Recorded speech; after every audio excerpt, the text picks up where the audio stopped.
Oh, my first match. You're going to love this. You know, Rob, my first match was this. It was down at Channel 4 down at Dothan, Alabama. And my first match, I was a babyface. And that was about the last match I was a babyface. It lasted 10 seconds. I did a crisscross with Charlie Fulton. And he was going as one of the Raging Cajuns at the time. I did a crisscross, put him to sleep, pinned him 1, 2, 3, and then went down to do an interview. Supposed to be being kind of mentored by Ken Lucas and all that. And I was so blown up, believe it or not, I could hardly do the interview. That's how nervous and scared I was. I was going to ask you, who were the vets that mentored you early on? Oh, my goodness. I can name the vets that really mentored me.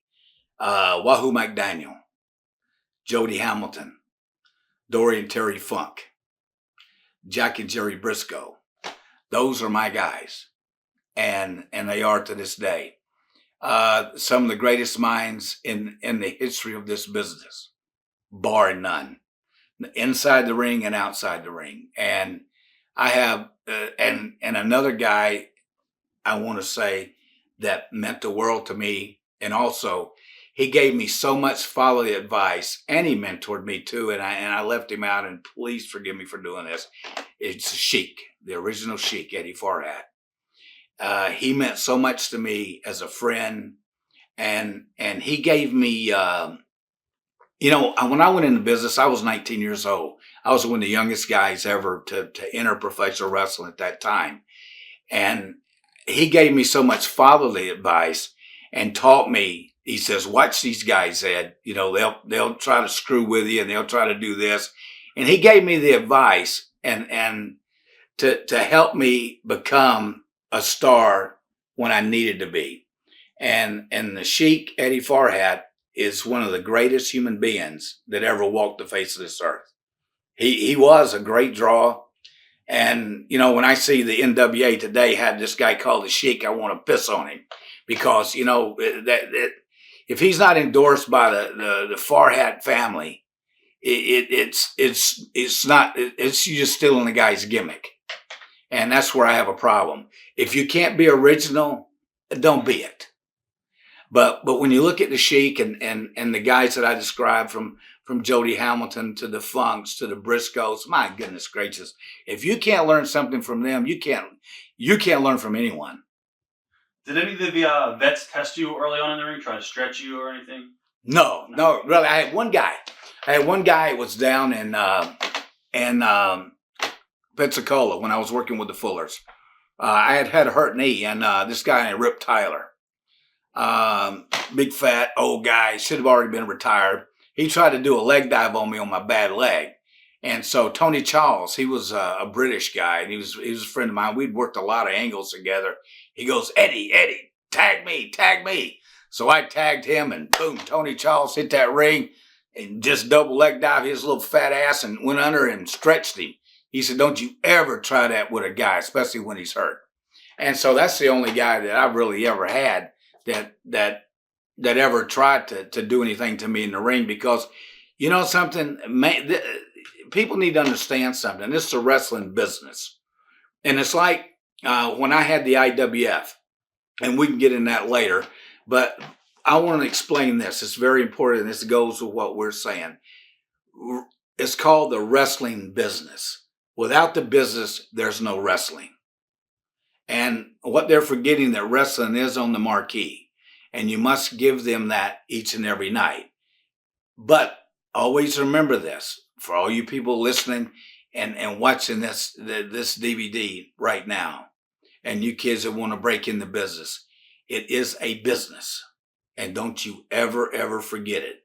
It is the wrestling business. Without the business, there is no wrestling. So never forget that. Who were some of the first promoters that you worked for? Oh my goodness! My first promoters were the Fields down at Gulf Coast. Well, the Fields and the Fullers, they're like the Hatfields and McCoys kind of guys, And what's really neat about all this is that they're all intermingled. Like me being the youngest Gulf Coast heavyweight champion, and you think it's really cool when you get a belt like that. But all you're doing is getting ready at that young age to pass the belt on to another guy. So you're a mediator, in other words. You win the title, but then you're just going to turn around and lose it, and because they're going to do an angle with another guy that's more experienced than you as a rookie, which is fine with me. I'm just glad that I was there and happy that I was Rookie of the Year and being used and learning booking skills at 19 years old from Ron Fuller. I'd said me and Ron lived together. And Ron was he owned Pensacola and he owned Knoxville. And so, I would sit in with him and help make suggestions. And it was just very kind of him to even allow me to do that. And I had a lot of respect for Ron, and I still do to this day. I guess, what was the first major territory that you worked for? Was it Ron's? Yeah, Ron was my first real major territory. Well, I worked for both.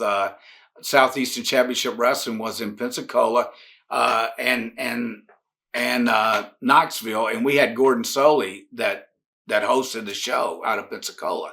And Gordon was a dear friend of mine. I loved Gordon so much, and I'm the one who took him to Dr. Jim Andrews when his hip started going. I was the first guy to do that.